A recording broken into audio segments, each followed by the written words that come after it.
సౌందర్యలహరిలోని ఈ శ్లోకాన్ని మనం నిత్యం పఠించినట్లయితే దారిద్ర్యం ఏదైతే ఉందో అది పోతుంది. సర్వ విద్యలు, సర్వ సంపదలు వస్తాయి అని చెప్తారు.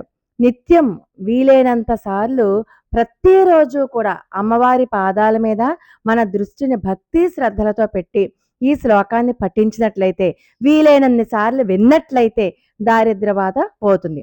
దారిద్ర్యం అంటే డబ్బు లేకపోవడమే కాదు, శాంతి లేకపోవడం, సుఖం లేకపోవడం, ఇంట్లో గొడవలు జరగడం, బంధువుల మధ్య ఎడబాటు రావడం, స్నేహితుల మధ్య విరోధం రావడం, ఇలాంటివన్నీ కూడా దారిద్ర్యంలోకే వస్తాయి. అందుచేత భార్యాభర్తల మధ్య అన్యోన్యత లేకపోవడం, ఇంట్లో అనారోగ్యం కలగడం, ఇలాంటివన్నీ కూడా.